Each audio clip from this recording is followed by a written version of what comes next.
Their corporate retreat that landed us a nice monkey's paw, and we're going to be kicking off a program with them, with the executive team and some of the team leaders, probably week after next. Okay, So. Great. Is Peter? Yeah, we're going to do a mailing in Orlando. Peter.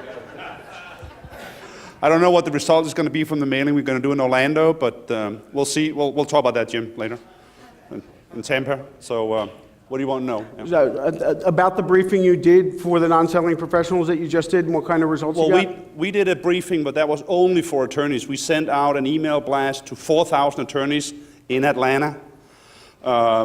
We didn't know what kind of attorneys it was. We just knew they were attorneys. And we had, I think, about 18 signed up, of which 13 showed, representing 11 firms. Out of those 11, we got 7 people who said, yes, we want to see you. And within 2 weeks, we have signed up 3 firms so far, and we have 2 more in the pipeline. So it works.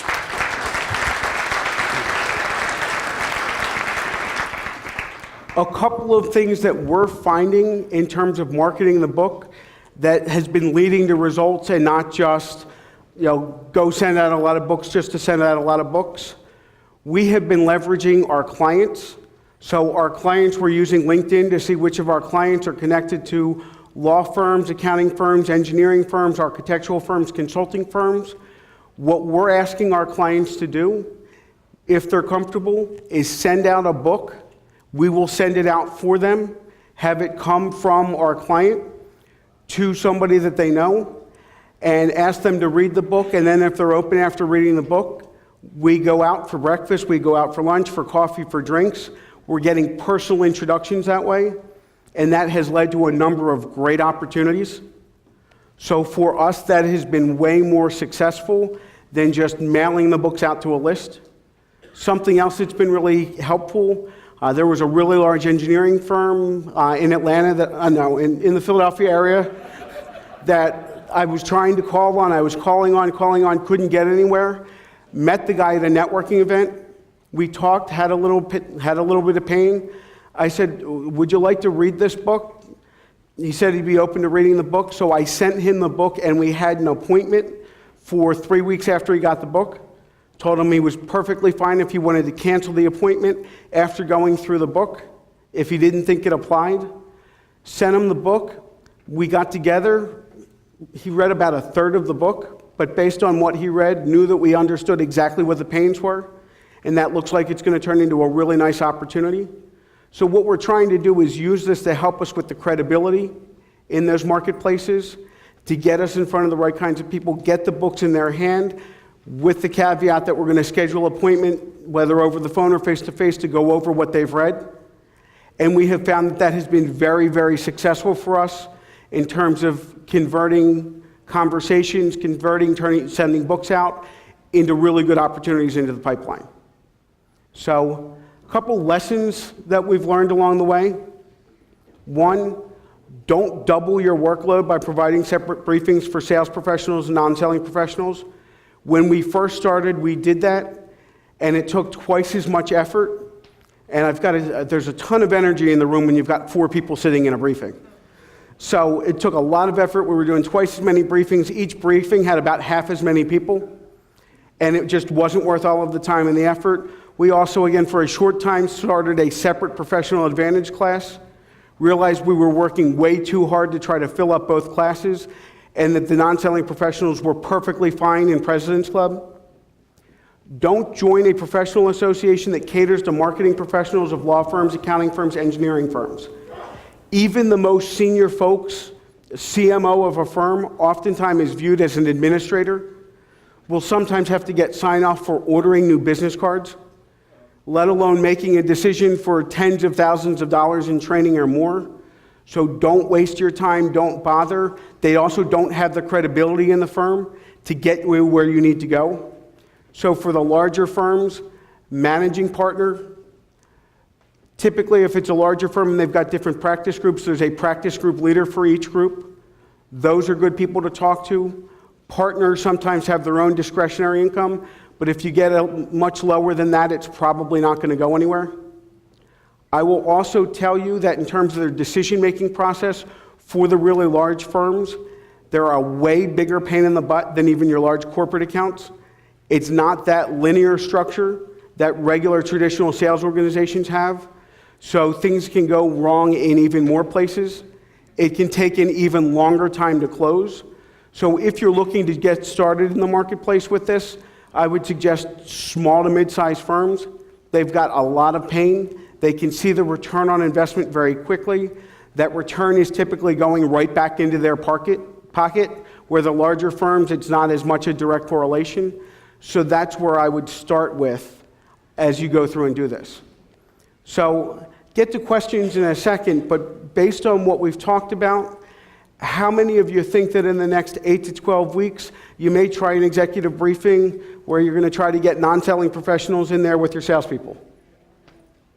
So the other nice thing about this market, we have found that there's very few people constantly playing in this space.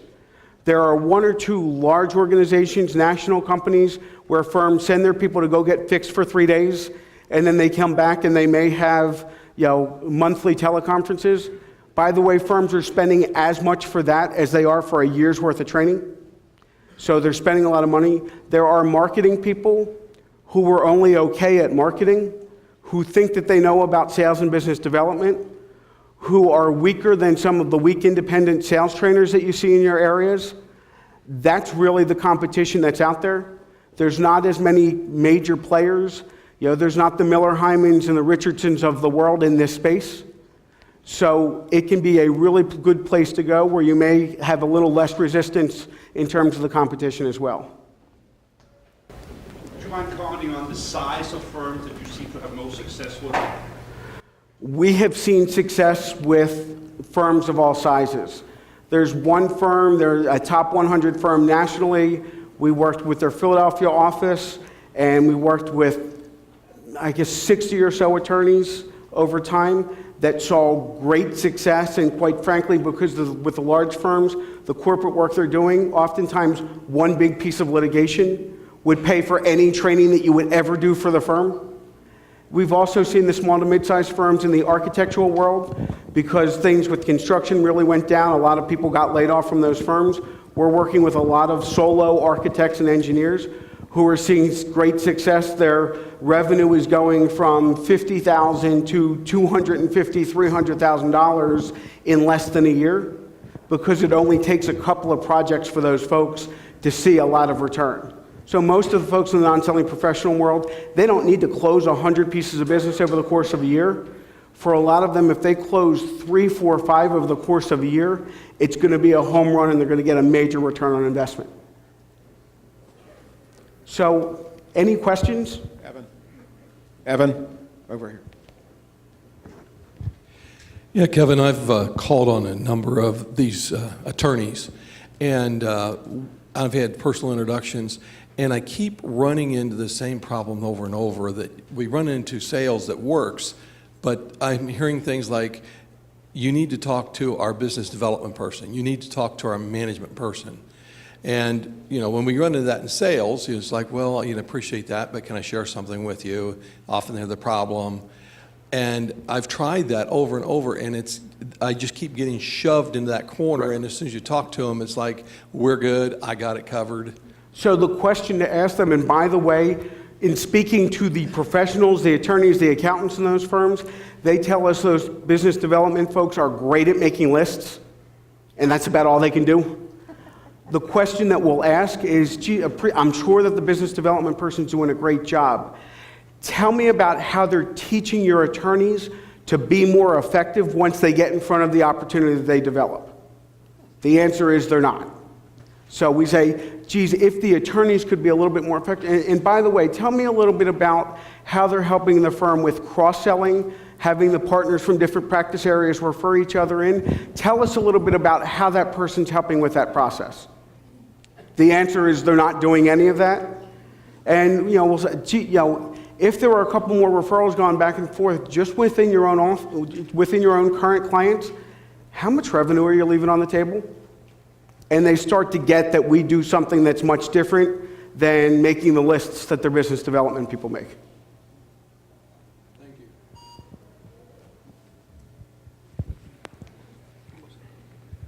So Evan, I thought I'd give you a testimony from one of my clients on the book.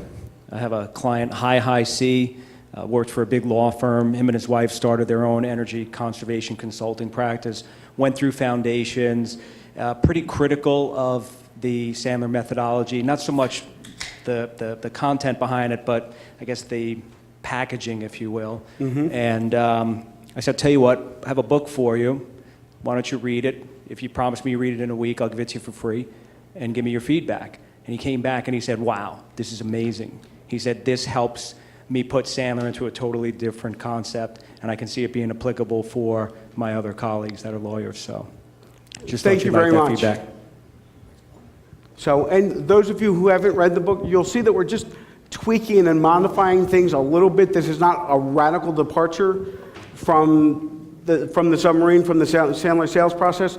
Just a couple tweaks here and there. And the book has a lot of third-party stories. So that every chapter has at least 2 or 3 stories so that they get it. And most people who read it say, hey, that's just what I was going through. And it really helps them to see how this applies to them. So I know I'm the last thing between you and the awards banquet. Is there anything else? Just one question, Evan. I've seen a lot of these professional firms. There's 3 levels of people: the senior partners, the junior partners, and the wannabe partners. So which one, if any of those 3, do you find yourself focusing on as far as the training goes? We focus on the senior partners and the folks who are about to be made into the senior partners. Those are the folks where they're going to see the greatest return on the investment most quickly.